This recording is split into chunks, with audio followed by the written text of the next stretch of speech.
Assalamualaikum warahmatullahi wabarakatuh. Apa khabar anda semua? Saya doakan anda semua sentiasa berada di dalam keadaan yang sihat sejahtera dan walafiat. Bertemu kita lagi dalam rancangan Mistik Horror untuk mendengarkan kisah-kisah seram. Dan kisah-kisah seram ini diambil daripada blog-blog tempatan. Jadi pada malam ini saya nak persembahkan kepada anda sebuah kisah yang menarik. Kisah ni nak kata seram, seram pun ada, pengajaran pun ada. Tapi sebelum tu saya nak minta anda tolonglah like, share dan subscribe channel saya ni. Sebab channel saya ni sedang menuju road to 1000 subscriber, bukan 100,000, 1,000. Dan sekarang ni channel saya dah 915 subscriber. Jadi jom kita sama-sama push channel Mystic Horror sampailah ke 1,000 subscriber. Anda cuma perlu scroll sikit je video tu dan anda akan jumpa perkataan subscribe. Anda tekan tu dan tekan loceng sekali untuk notification.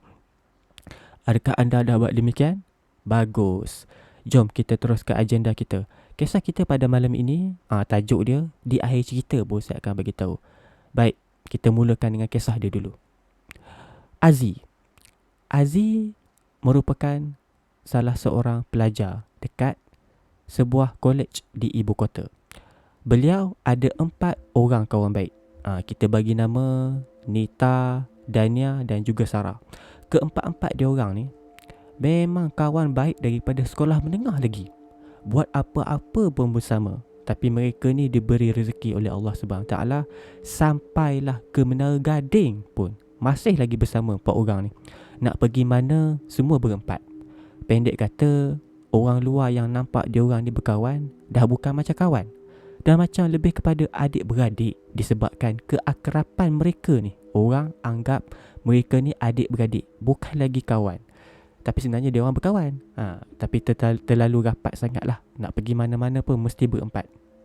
Baik, dipendekkan cerita, college dia orang dah habis exam lah. Final sem exam kan. Dia orang nak cuti panjang, nak cuti sem. Jadi si Aziz ni dengan keempat-empat kawan dia ni memang kaki berjalan. Kaki adventure lah.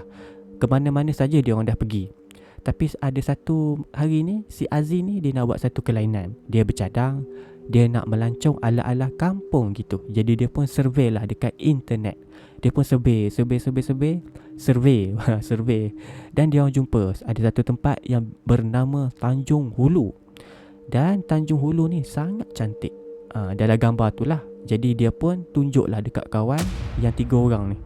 Dan ketiga-tiga kawan si Aziz ni, Nita, Dania dan Sarah, kagum dan terkejut. Begitu indah sekali tempat yang dia orang nak bercuti tu. Dan masing-masing hangguk tanda setuju. Maklumlah kawan sekepala ni susah nak cari, senang cerita kan. Semua setuju kan. Apa saja cadangan buat semua setuju. Tak ada yang berbalah. Baik, selepas keputusan dah dibuat, cuti saya pun bermula. Jadi dia orang pun bertolaklah daripada KL. Perjalanan daripada KL nak pergi ke Tanjung Hulu mengambil masa 6 ke 7 jam. Bila dah sampai, si Aziz keluar daripada kereta dia. Dia nak tengok, tinjau tempat dia. Dan kawan dia yang 3 orang ni terbangun daripada tidur disebabkan keletihan. Maklumlah perjalanan agak jauh. Jadi dia orang ni pun terbangun. Dan dia orang juga keluar daripada kereta dan tengok pemandangan tersebut dengan Aziz. Suasana tersebut, suasana kampung. Chalet tersebut terletak di dalam kawasan kampung yang dijaga oleh penduduk tempatan. Tanjung Hulu ni, dia adalah satu penempatan kecil di mana penduduk dia tak ramai. Yang paling majoritinya adalah warga emas saja yang berusia dalam 50 ke atas. Kebanyakan warga emas di sini bekerja sebagai penjaga chalet. Ada jugalah yang kerja kampung dan sebagainya. Tapi selalunya ada yang jaga chalet. Jadi Tanjung Hulu ni tak ada langsung pemuda. Bukan tak ada langsung, ada tapi kurang, susah nak jumpa. Disebabkan mereka semuanya berhijrah ke bandar untuk membina kehidupan yang lebih baik. Jadi si Aziz dengan kawan-kawan dia kagum dengan pemandangan tersebut. Chalet tersebut kebanyakannya daripada kayu, menambahkan lagi suasana. Jadi si Aziz ni pun pergilah survey. Pergi survey lah. Tengok chalet tersebut. Dan kelihatan ada ramai warga emas yang sedang buat kraft tangan. Jadi diorang pun pergi tengok. Lepas diorang dah tengok apa semua, mereka disapa oleh owner chalet tersebut. Jadi diorang ni pun ceritalah hasrat diorang datang nak bercuti. Dan diorang pun dapat kunci chalet. Diorang pun terus unggah barang masuk dalam chalet tersebut. Lepas dah unggah barang apa semua, diorang lapar. Diorang nak makan tengah hari. Diorang pun solatlah Zuhur dulu. Lepas Zuhur, baru diorang keluar. Rupanya chalet ni banyak kelebihan dia. Dikatakan kedai makan hanya beberapa tapak, tak perlu naik kereta pun. Restoran makanan kampung. Diorang ni orang bandar. Jadi bila dah jumpa lauk kampung tu, apa lagi nak terekam kan. Diorang pun pergilah kedai tersebut. Dan ternyata yes, lauk dekat kedai tu begitu menyelerakan. Sehingga kan Nita, Dania dan juga Sarah makan sampai 2-3 pinggan. Si Azin ni hanya makan 1 pinggan saja sebab dia cepat kenyang. Jadi lepas makan, diorang balik ke chalet balik untuk mandi-mandi dan juga rehat-rehat. Pada petang dia pula, diorang lepak dekat Anjung. Dan diorang teringin nak jalan-jalan. Okey, diorang pun jalan-jalan. Diorang start berjalan pusing kampung tu lah. Diorang tengok penduduk warga emas dekat Tanjung Hulu ni begitu ramah. Setiap kali jumpa diorang, senyuman yang akan dilemparkan. Begitu ramah. Dan ada juga yang menegur, bertanya khabar dan juga tanya kenapa datang kat sini dan sebagainya. Dan dalam diorang tengah jalan-jalan tu, diorang jumpalah ada makcik-makcik ni bergotong royong membuat kraft tangan. Ada yang anyam tikar mengkuang dan ada juga yang sedang buat layang-layang. Dan ada jugalah yang tengah buat satu, orang kata apa, kraft tangan lah, pasu dan sebagainya. Begitu menarik dan mereka disambut dengan begitu meriah. Mereka begitu dilayan dengan baik. Dia orang diceritakan satu persatu tentang apa itu seni dan sebagainya. Dan tak lama, masa cepat berlalu, dia orang pun nak sambung jalan-jalan lagi. Dia orang pusinglah keliling kampung tu. Memang best. Ditambah pula ada angin sepoi-sepoi bahasa. Memang seronok jalan kaki. Dan dengar bunyi motor orang kampung lalu kiri dan kanan. Memang best. Tapi kan ada satu kejadian ni di mana waktu dia orang jalan ni, secara tiba-tiba angin bertiup. Tadi angin sepoi-sepoi bahasa, tapi dia dah upgrade kuat sikit angin tu. Angin tu dah mula berterbangan kuat dan kuat. Sehingga kan daun kering banyak datang ke arah diorang. Jadi diorang ni macam dah duk tepis takut kena baju dan sebagainya. Diorang tepis. Secara tiba-tiba muncul satu sosok tubuh. Sosok tubuh nenek. Nenek ni pula umur dia dah lebih kurang macam 80-an atau 90-an dah gitu umur dia. Begitu tua, berkedut seribu. Jalan dia sedikit bengkok. Dan dia pakai kain batik lusuh di sarung kepala dia. Dan juga dia pakai kain batik. Dan tiba-tiba nenek ni pandang je sorang-sorang. Dia pandang Aziz, dia pandang Nita, dia pandang Sarah dan dia pandang Dania. Lepas dia pandang keempat-empat gadis yang berusia awal 20-an ni, secara tiba-tiba nenek tua ni bersuara. Dia cakap,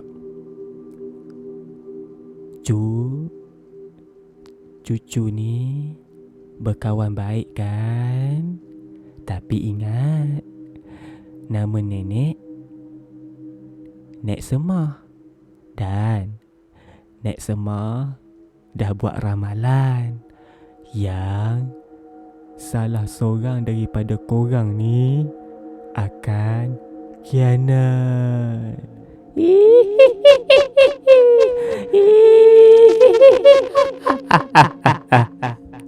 Dan tiba-tiba tercengang pak orang ni bila dia dengar kenyataan yang diucapkan oleh nenek tersebut. Nenek tersebut tu kata dia ramal pada masa depan nanti salah seorang daripada keempat-empat best friend ni akan mengkhianati satu sama lain. Tergamam dia orang. Dan nenek tu pun tiba-tiba raib macam tu je, dengan suara hilai tawa tadi. Jadi lepas tu dia orang terus rasa pucat dan rasa takut dan cuak. Dia orang cepat-cepat balik ke chalet dia orang. Pada malam tu, si Aziz, si Nita, si Sarah dan juga si Dania ni, dia orang duduk dalam bilik chalet tu lah. Dan dia orang asyik memikirkan apa maksud Nek Semah tadi tu, tentang dia ramal ada salah satu daripada 4 orang kawan ni akan khianat di antara satu sama lain. Dia orang pun duk memikir dan memikir. Tapi yang 3 orang ni okey. Dia orang anggap benda tu macam mungkin orang gila lah kot. Tapi si Aziz ni yang dia ambil hati dia. Dia macam dia terlalu fikir, overthinking. Sampai kan yang 3 orang kawan dia ni dah mula risau. Dia orang pun cakap, Aziz, dah lah tu duk termenung. Abaikan je lah nenek tadi. Dia bukannya betul pun. Kau tak payah dah fikir bukan-bukan. Dalam dunia ni, mana ada manusia boleh ramal masa depan. Benda apa yang berlaku, itu kan kuasa Allah. Itu adalah pujuk kawan-kawan dia yang 3 orang tadi ni. Jadi si Aziz dia pun fikir balik, ya tak ya juga kan. Sedangkan nenek tu baru kenal dia orang, takkanlah dah boleh ramal. Jadi si Aziz ni pun akulah.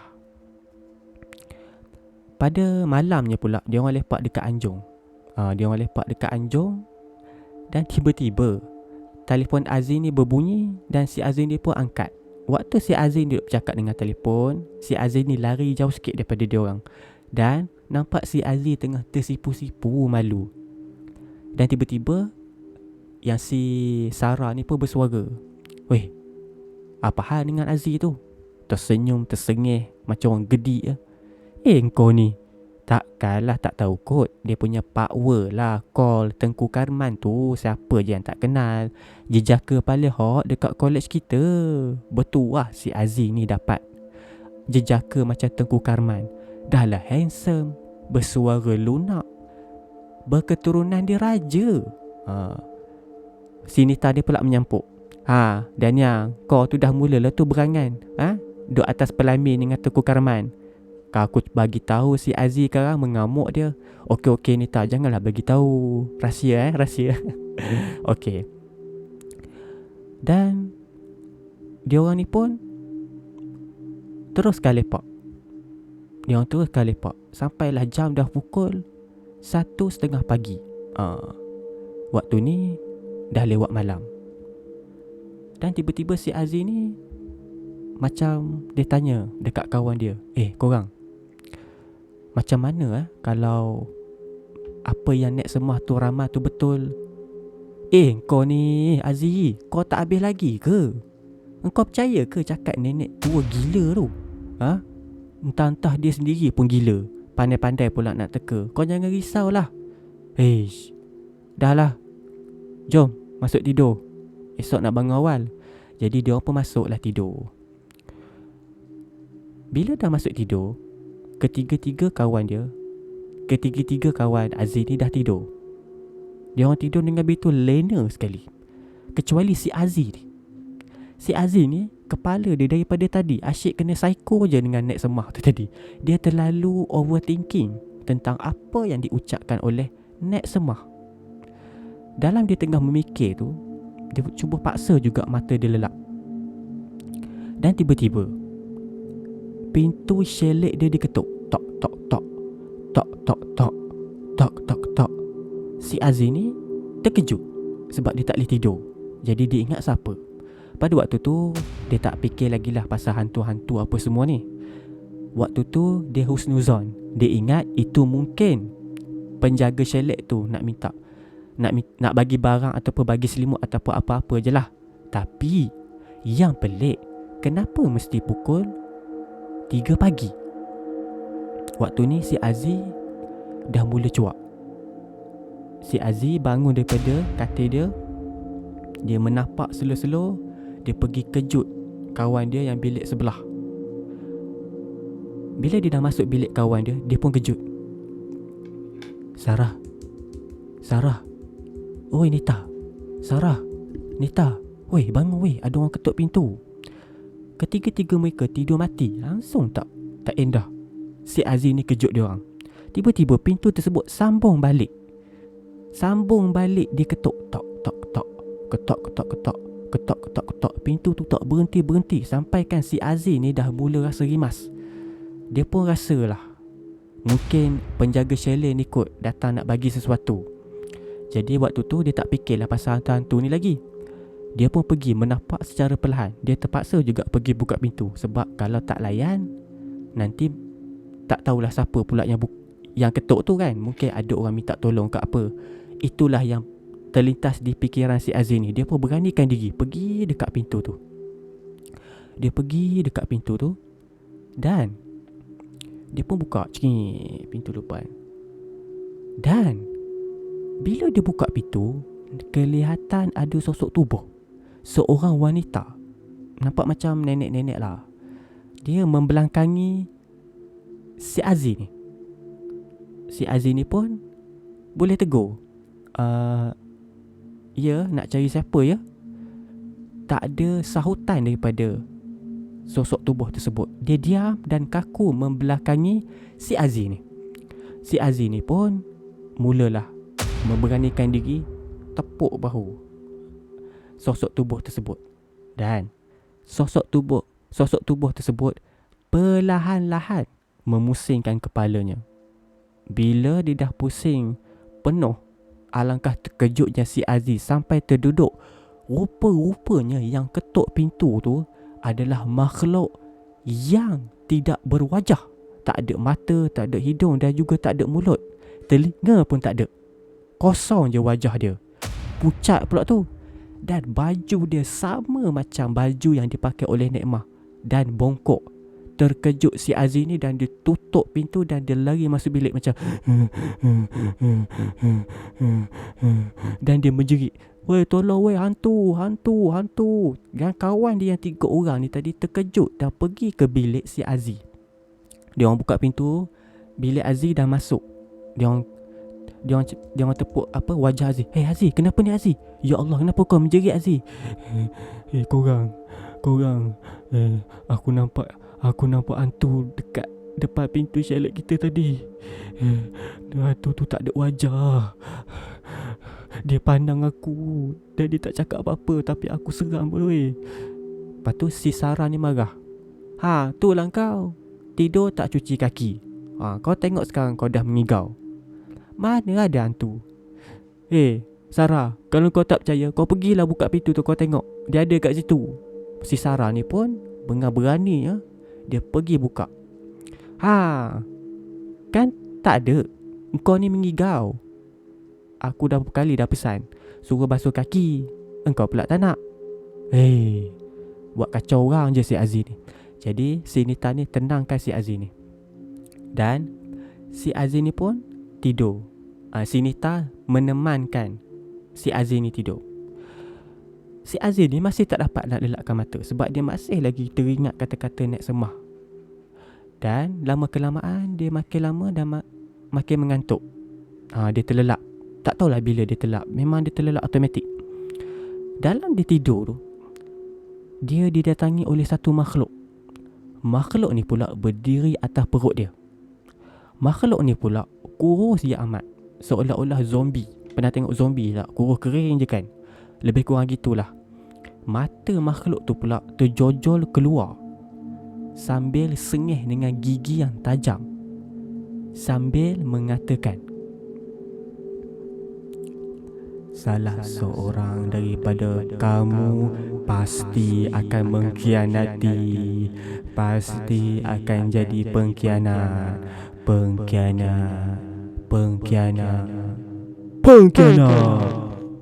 Terkejut si Aziz bila dia jerekah yang pengkhianat yang terakhir tu. Terjaga si Aziz ni. Dan si Nita ni kata, "Oi Aziz, kenapa ni?" Aku mimpi buruk lagi lah pasal nenek tu." Si Nita tu kata, "Aziz bawa mengucap Aziz, tak ada apa-apa lah. Kau mengigau. Dah, kau tidur balik." Okey. Keesokan dia, selepas waktu asar, Selepas waktu asar, selepas waktu Zuhur, dia orang nak pergi semayang lah. Maaf, waktu Zuhur dia orang nak pergi semayang dekat satu surau dekat Tanjung ni lah, Tanjung Hulu. Dia orang pun drive kereta, tak jauh pun, adalah beberapa meter je lah. Dia orang drive. Kebetulan waktu tu si Dania ni, dia period, dia tak dapat nak pergi semayang. Jadi Aziz tinggal barang kelengkapan dia, handphone dan sebagainya dalam kereta. Si Dania tukang jaga. Dan 3 orang ni pergilah semayang. Si Aziz, si Nita dan juga Sarah pergilah semayang. Yang tinggal hanyalah Dania dalam kereta. Waktu Dania tengah tunggu dia orang ni semayang, tiba-tiba telefon si Aziz ni berdering. Kering, kering, kering, kering, kering, kering. Si Dania angkat. Hello? Hello Aziz, you kat mana? You bila balik? I rindu lah kat you. Tengku Karman, pakwa si Aziz call. Dan si Dania ni pun dia terpaksa jawab, minta maaf ya, ni bukan Aziz, ni Dania. Oh ya ke? Minta maaf lah ganggu. Nanti kalau si Aziz tu dah siap semayang, suruh dia call saya balik boleh tak? Tiba-tiba si Dania kata, awak jangan letak dulu boleh tak? Tolong temankan saya boleh tak? Saya sunyi lah dalam kereta ni. Jomlah kita borak-borak. Apa-apa je boleh. Tak kisahlah topik apa pun. Masa awak kecil ke, baju awak warna apa ke dan sebagainya. Jomlah kita borak. Dia pun berborak. Berborak. Perbualan tersebut bermula sebagai platonik ataupun sembang secara friendly. Platonik ni sembang, orang kata apa, friendly lah, sembang kawan. Tanya pasal hobi dan sebagainya. Tiba-tiba dia berubah nada tersebut menjadi romantik. Dah lama kelamaan, dia orang makin lama makin mesra, Tengku Karman dan dengan si Dania ni. Waktu si Dania ni tengah duk galak sangat kau, tiba-tiba dia nampak kawan yang dia 3 orang ni dah siap semayang. Jadi dia pun tengah cakap. Bila si Aziz ni dah hampir ke kereta, sempat lagi dia cakap goodbye kepada Tengku Karman. Dia pun tutup telefon dan dia buat relax macam biasa. Si Aziz pun masuk. Dan si Dania ni pun cakap, Aziz, tadi Pak Wong kau telefon, dia suruh kau call dia balik. Oh ya ke? Terima kasih lah Dania, tolong angkat. Jadi dia orang pun balik semula ke chalet. Pada malam tu, si Aziz diganggu mimpi yang sama. Diganggu naik semah yang sering kali bawa satu ramalan yang tidak masuk akal. Dikatakan 4 orang ni akan kianat di antara satu sama lain. Mustahil, tak ada orang boleh ramal masa depan, betul tak? Tapi mimpi tu dah mengganggu si Aziz, sampaikan dia orang terpaksa batalkan vacation dia orang. Jadi dia orang ni pun balik ke KL. Dia orang pun balik ke KL. Dekat sinilah bermulanya plot twist. Bila dah sampai dekat KL ni, dia orang pun dah mulakan rutin harian macam biasa. Dan dipendekkan cerita, satu hari ni Nita, dia tengah berjalan nak balik ke rumah sewa dia orang. Dalam on the way nak balik tu, dia nampak dekat satu taman ni, si Nita berdua-duaan dengan Tengku Karman dalam kereta Tengku Karman. Yang menambah curiga ni, bila si Dania sebelum dia keluar daripada kereta Tengku Karman, dia cium pipi dan peluk. Kat sini Nita ni dia dah dapat tahu yang Dania ni curang dengan pakwa si Aziz. Jadi si Nita ni pun nakkan kepastian, dia tunggu sampai Dania balik rumah. Dan tak lama kemudian Dania balik ke rumah. Si Nita ni dah tunggu awal lagi dah. Dan si Nita ni tegur, Dania, berani kau pergi keluar dengan Tengku Karman di belakang Aziz? Tak sangka kau macam ni. Kita ni kawan dah lama tau. Tak sangka awak buat macam ni kat kita orang. Kalau Aziz tahu ni, mesti dia sedih. Dan si Dania ni pun cakap, alah, dia orang tu apalah sangat, bukan suami isteri pun. Ada masa lagi untuk aku rampas. Siapa yang berjaya tawan hati dia, dialah pemenang dia. Selagi dia orang tak kahwin, selagi itulah aku akan cuba untuk pisahkan dia orang. Permainan masih belum tamat lagi, Nita. Aku masih berpeluang untuk dapatkan Tengku Karman. Si Aziz memang dah tak ada can. Dan si Nita ni pun tak boleh nak buat apa dah. Si Dania ni pun pergilah mandi. Kebetulan si Aziz ada di dapur. Waktu Dania tengah mandi ni, si Nita cuba godek-godek cuba orang kata apa, geledah telefon si Dania ni. Disebabkan dia orang ni dah lama kawan, jadi password handphone pun dia orang dah boleh tahu. Si Nita ni kebetulan dia mudah hafal password handphone si Dania ni. Dia pun buka. Alangkah terkejutnya, dalam gambar handphone Dania ni begitu banyak gambar bermesra dengan Tengku Karman. Banyak sangat gambar, begitu rapat, begitu intim sekali. Jadi si Nita ni dah tak dapat nak tahan lagi dah perkara ni. Dia pergi bagi tahu si Aziz terus. Dia pun pergi. Aziz, aku nak cakap engkau sikit boleh tak?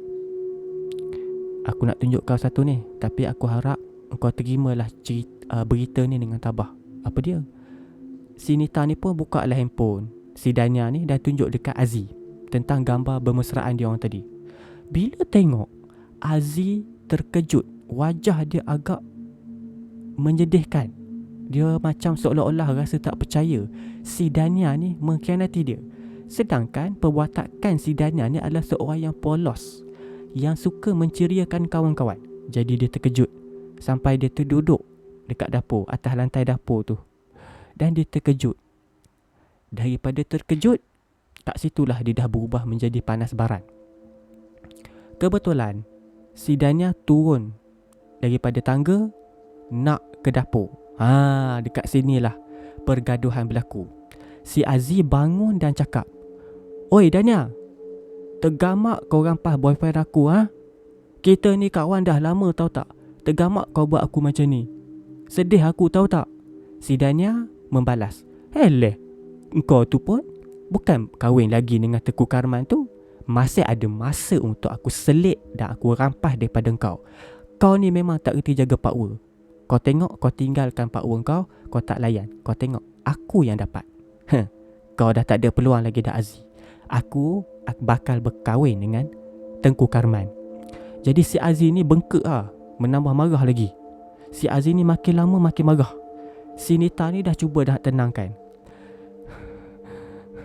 Nita, kau jangan pegang aku Nita. Biar aku ajar perempuan sundal ni.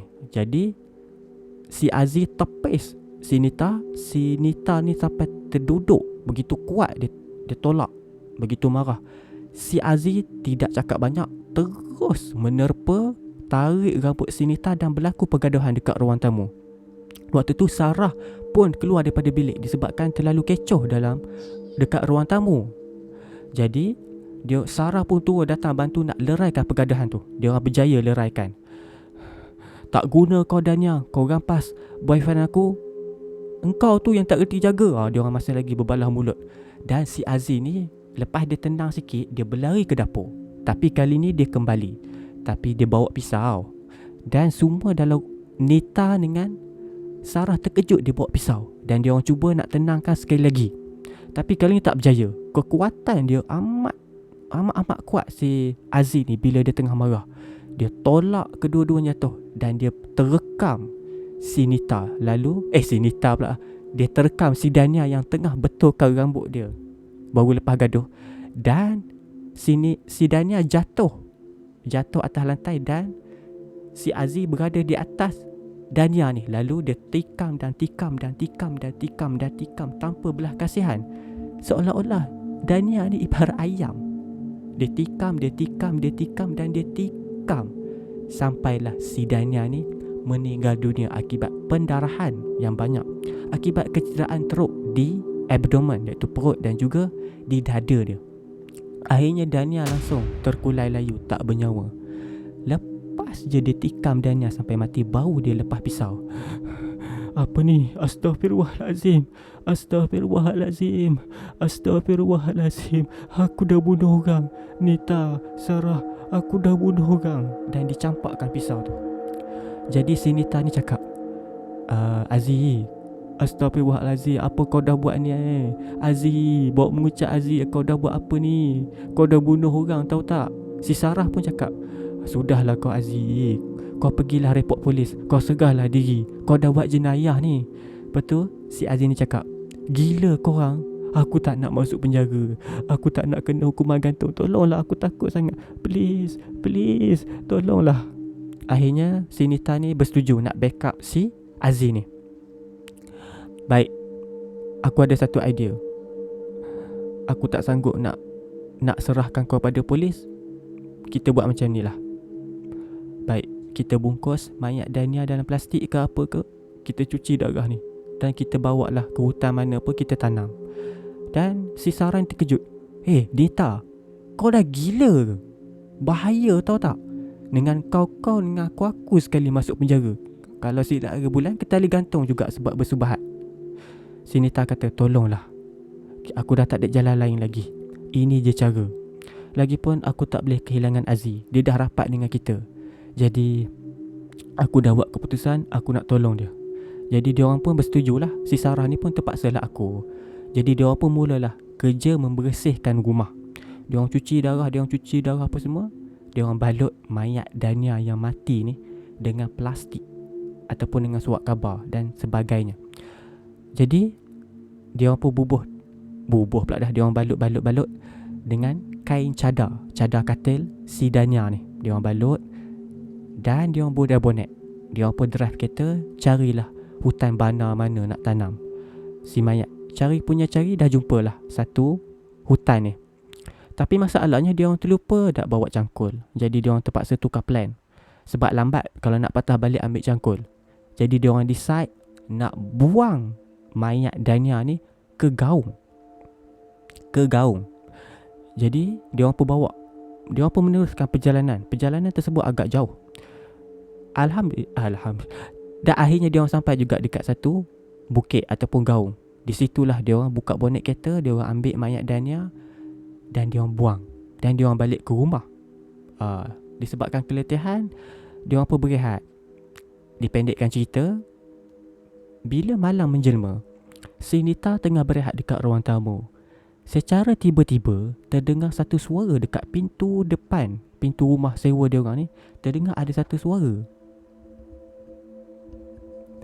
Nita.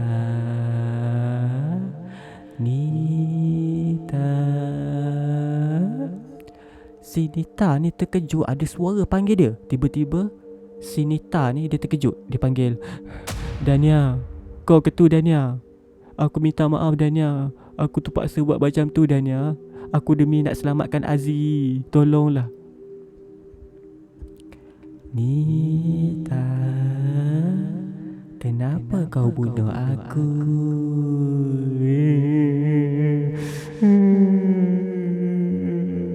Sampai hati kau bunuh aku, Nita.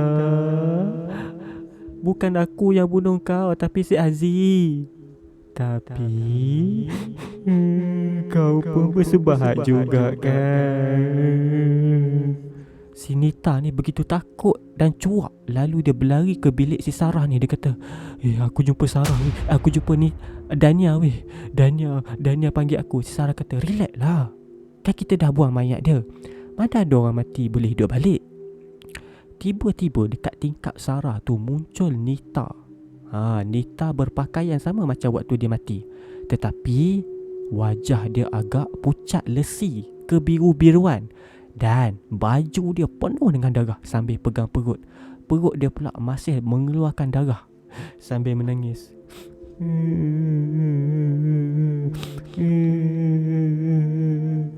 Dan diorang begitu takut sekali. Dan diorang pun nasihatkan si Aziz ni suruh pergi jauh daripada rumah sewa diorang. Diorang pun si Aziz ni pun drive belah kereta.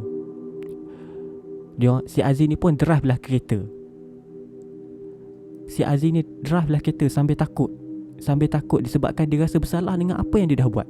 Sebab dia nak lari daripada polis, takut kena tangkap. Waktu dia tengah memandu tu, tiba-tiba di depan kereta Aziz ni si Dania yang dia dah bunuh tadi berdiri betul-betul depan kereta dia, dan dia break mengejut. Dan tiba-tiba gaib begitu saja Dania yang dia nampak tadi tu. Belum sempat dia nak tarik nafas, bila dia pusing ke belakang, Dania dah ada dekat tepi dia. Dan si Dania terus terekam dia. Dan si Aziz ni meronta-ronta. Dan tiba-tiba bunyi, Aziz, bangun. Bangun. Aziz, bangun. Ni kau mengigau lagi lah ni. Itulah, kau percaya sangat cakap Nekmah tu. Kau tengok, kau dah mengigau. Dah, jom kemas barang, kita nak balik KL dah ni. Kita dah habis cuti dah. Jadi rupanya kejadian yang berlaku tadi tu hanyalah mimpi. Tapi adakah ianya ada kaitan dengan ramalan Nek Semah? Okey, kita teruskan cerita dia.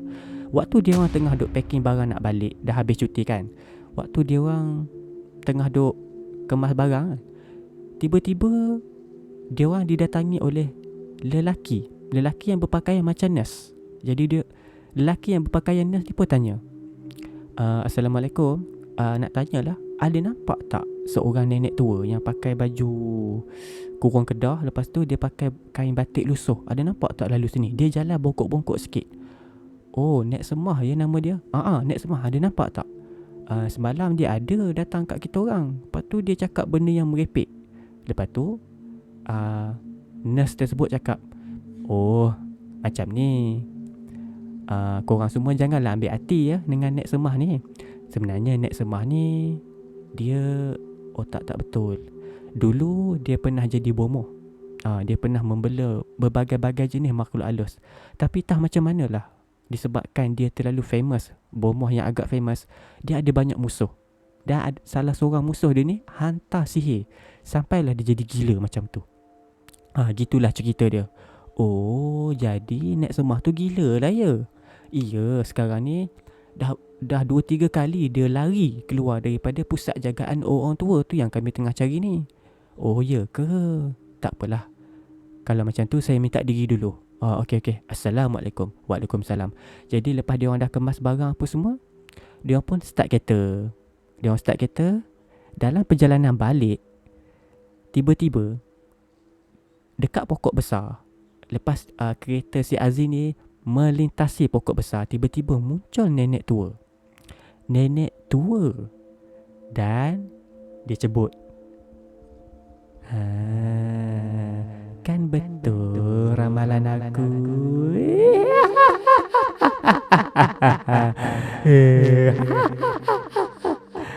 Mereka akan kianat di antara satu sama lain. Okey, itulah dia kisah kita. Tamat sudah. Panjang kisah dia. Sebenarnya panjang lagi kisah dia, tapi saya pendek-pendekkan. Jadilah 37 minit. Cerita sebenar dia saya baca hampir 50 minit. Panjang, tapi saya berjaya pendekkan. Itulah dia kisah dia. Oh, tajuk dia Ramalan Nekmah, ataupun Nek Semah. Seram juga cerita dia, tapi dia ada plot twist. Rupanya yang dia bunuh Dania tu, dia mimpi saja. Baguslah cerita ni. Tu yang seronok baca. Saya harap anda semua terhibur pada malam ini. Okey, pengajaran dia adalah kita jangan sesekali percaya dengan ramalan-ramalan ataupun horoskop lah yang cerita tentang masa depan kita dan sebagainya. Tak boleh percaya. Kita sebagai orang Islam, kita tak boleh percaya. Sebab yang kawal masa depan itu hanyalah Allah SWT. Kita hanya boleh berusaha sekarang. Masa depan kita tak tahu. Tapi kita kena mula daripada sekarang untuk ubah masa depan. Kita tak boleh tahu masa depan.